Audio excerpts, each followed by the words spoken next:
any movement inside the country and closed all non-essential businesses as it desperately seeks to stem the spread of coronavirus following a horror weekend in which more than 1,400 people died. The escalating measures, which leave the government short of remaining population control levers, came as the rate at which COVID-19 spread around the world continued to accelerate, growing by more 130,000 cases in the past 4 days. Italy, the country firmly at the center of the global crisis, exceeded China's death toll last week despite having fewer confirmed infections and a far smaller population. Italy's death toll from its coronavirus epidemic has now reached 5,476, eclipsing the 3,262 coronavirus-related deaths in China, now the world's second highest. Italy announced over 5,560 new cases on Sunday. More than 5,500 Italians are testing positive every day, with the average age of those dying 78.5.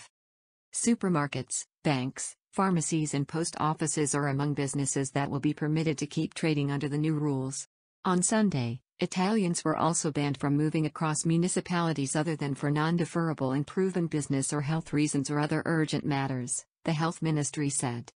Police squads in Rome were checking documents and finding those outside without a valid excuse. People who were out shopping were forced to wait in line at the entrance to make sure the store was filled with only a handful of shoppers at a time. Joggers were asked to limit their runs to laps around the block. People out for a walk were fined if they broke the rules and wandered into a park or stopped to take pictures of historic scenes of a city without any people.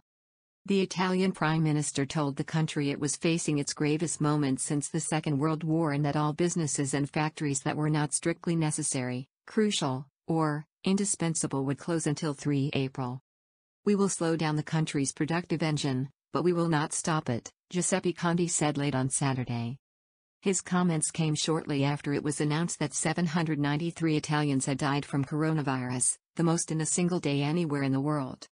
Another 651 Italians died on Sunday, bringing the overall toll to more than 5,400. Nearly 60,000 people across the country are confirmed to have the virus. In other developments on Sunday, the first cases were confirmed in Gaza and Syria, intensifying existing fears about how their health systems would cope with an outbreak of the virus. The death toll in Spain climbed past 1,720 people, exceeding the official figures of more than 1,600 killed in Iran, and the Spanish Prime Minister, Pedro Sánchez, warned the worst is still to come. More than 1 billion Indians were asked to observe a one-day curfew, as Australia introduced curbs on commercial activity. Boris Johnson gave his most explicit warning yet that the UK might face an Italian-style lockdown amid mounting criticism of a mixed message from the Prime Minister's office. At least 23 people died and dozens more were injured as Colombia's prisons were rocked by riots and protests by inmates demanding better protection from the virus. The German Chancellor, Angela Merkel, was quarantined after it emerged that one of her doctors had tested positive, while Rand Paul became the first U.S. senator to test positive. Spanish opera star Plácido Domingo announced on Facebook that he had contracted the virus. Italy's Civil Protection Service chief, Angelo Borelli, voiced cautious optimism over Sunday's figures, telling reporters, "The figures announced today are lower than those for yesterday. I hope and we all hope that these figures can be borne out in the coming days. But do not let your guard down." But Saverio Chiaraval, vice president of the Order of Doctors in Varese, Lombardy, said the numbers are still going up too much. Maybe there was a slight decrease today, but we can't be enthusiastic yet because until yesterday there were remarkable increases. It is early to be optimistic. There are emergency units in Lombardy that are still overwhelmed. For a month we've been trying to fight this like crazy and we haven't yet seen a major result. In many cities there are people who still don't understand the importance of staying at home, Chiaraval added. We need strict rules. All medics agree with the rules as one of the only weapons we have to fight this is to isolate.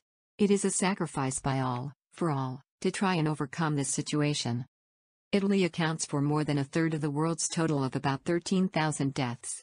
It has the second highest number of cases with 53,578 out of the global total of more than 307,000.